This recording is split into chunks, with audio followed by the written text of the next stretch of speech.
Naaalala ko dati si Arik, tumatakbo, hubot tubad. Naalala ko, nag-inom kami nung anib. Sumabit yung lechon niya sa bigote, binalik niya sa plato. Yo, what's up mga tol? Isa sa mga bagong komedyanteng battle MC ngayon sa Flip Top, si Dodong Saipa. Gaano nga ba siya kakulit lumetra? Tara at pag-usapan natin yan. Pero bago yon, kung hindi ka pa nakasubscribe sa ating YouTube channel ay iniimbitahan kita na mag-subscribe para maging updated sa mga susunod pa nating upload. At syempre, like mo na rin yung video na to bilang suporta. Street jokes o di kaya naman ay salitang kalye, yan ang pwede nating itawag sa mga linyahan ni Dodong Saipa. Yung tipong wala nang paligoy-ligoy o palabok na salitaan, basta ibibitaw niya yung jokes tapos magigits na agad natin. Oo, kababata ko yung daddy ni Arik. Kababata ko yung daddy ni Arik at dati ko yung kabrad. Naaalala ko dati si Arik, tumatakbo, hubot tubad. Kaya si Arik ba kailangan mo? Para ko yung nephew yan, sir. Di si Arik kailangan mo, nebulizer. Mukha ka pang bibe. May nakapagsabi na ba sa'yo niyan? Mukha kang member ng Wonder Pets na di nakikipagtulungan. Di ba sabi ko, boss, baka pwede yung nagji-gym? Tangina, binigay mo sa akin, nagji-gym. Bakit? Porky balasinggero ko? Iyong natunugan? Hindi tayo nagkakaintindihan. Kabatil, hinihingi ko, binigay mo sa akin, kainuman. Wala naman bang pwedeng kainuman dito, Rick? Masyado tong gago. Naalala ko, nag-inom kami nung anib. Sumabit yung lechon niya sa bigote, binalik niya sa plato.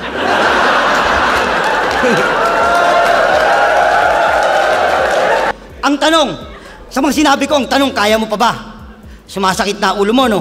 Ulo, gagi, baka tanga ka.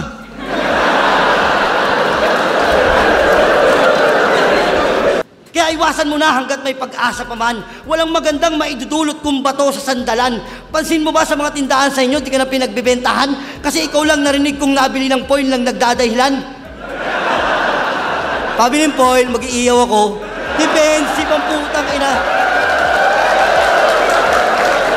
Kapag nanonood ako ng battle ni Dodong Saipa, para akong nakikinig sa tropang nagkukwento o nagpapatawa sa inuman eh. Ganun yung vibe ng mga jokes niya at isa yon sa dahilan kaya marami siyang napapasaya dahil sobrang natural ng pagpapatawa niya. Aminado naman ako, pinalaki rin ako sa ambrad. Ikaw, alam mo ba saan ka pinalaki? Sa ambag. Nag-ambag-ambag.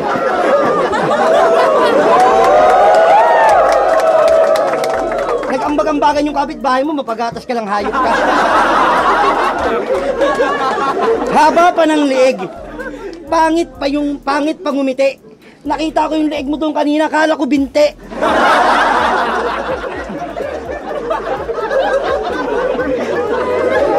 Pero mali lang ni Arik, nagawa niya tayong pagtapatin. Pero boss, ano bang klaseng matchup to? Ayoko to kalabanin. Ayoko. Kita mo, para matuloy na itong labas, kaya Dennis pa, nagtulak sa akin.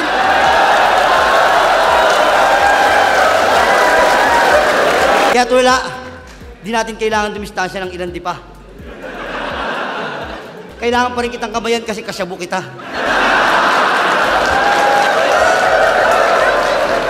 Di, sana may mga napulot kang payo mula sa iyong barkada. Huwag na huwag kang gagamit, kundi mo ako sasama. Kasi dahil sa inyo yung Flip Top meron ng kalaban. Wala pa man yung PSP, kayong dalawa nagsagpangan.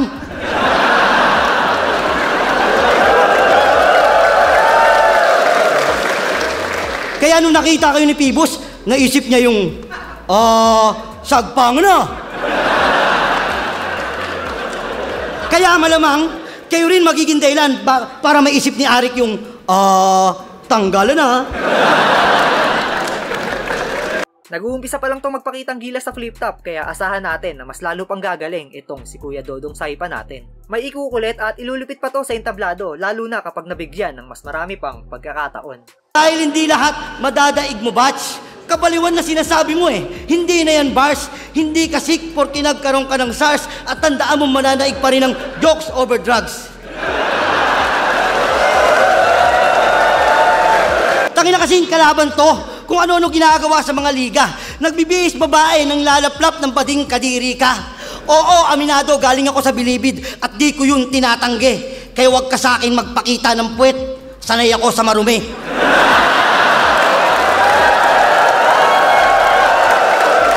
Kasi, nakilala lang to dahil sa desperadong galawan. Maraming MC dyan, boss, na handang makipagbakbakan. Kaya bakit ito, boss, wala na bang mailalaban? Nakilala naman to dahil sa pakikipaglaplapan. Remind ko lang, tol, ha? Remind. Si Deyo yun, tol, ano ka ba? Siguro nung gabing yun, tingin mo sa kanya si Bea. Bea Bunda. Slant rhyme. Desperado.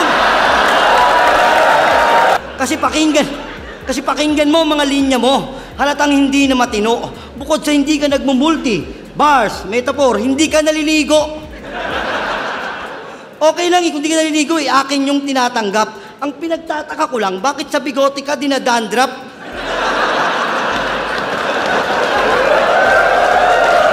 Kita mo naman ngayon, pangalang Shaboy, tumutunog na. How ironic na Deyo lang pala magiging dahilan para pumutok ka. Oo, si Deyo lang kaya nakilala tong gago. Nakipagsipsipan doon sa teacher para tumaas yung grado. Alam nyo ba, nakakadiri ginawa ninyong mga tungaw. Kung matapang kayo, doon nyo gawin yan sa Mindanao.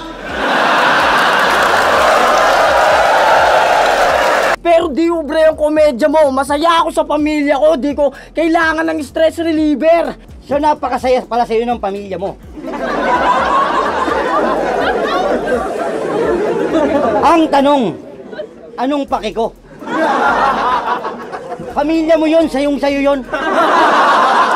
Doon ka nga. Ano, di ka adik? Di ka adik? Di ka adik? Sumasabat po. Adik ka ng adik, masaya ka na yan. Hindi naman tayo adik ah. Biktima lang.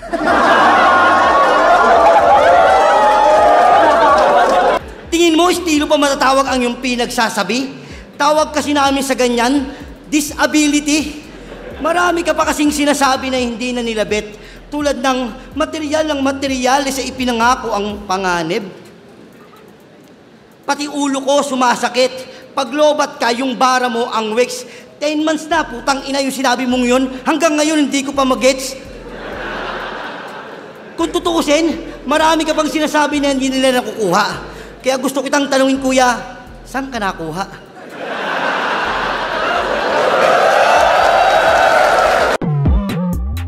At ayan nga ang mga nakakatawang linyahan ni Dodong Saipa. Kayo mga tol, para sa inyo, ano ang pinaka-lap trip na jokes na ibinitaw niya? At isa ka rin ba sa naaaliw sa kanya kapag bumabattle? Gusto ko malaman ang inyong opinion, kaya i-comment nyo na yan sa ibaba at babasahin nating lahat yan. Hanggang dito na lang yung video natin mga tol. Salamat sa panonood at sa walang sawang pagsuporta sa ating YouTube channel. Peace out!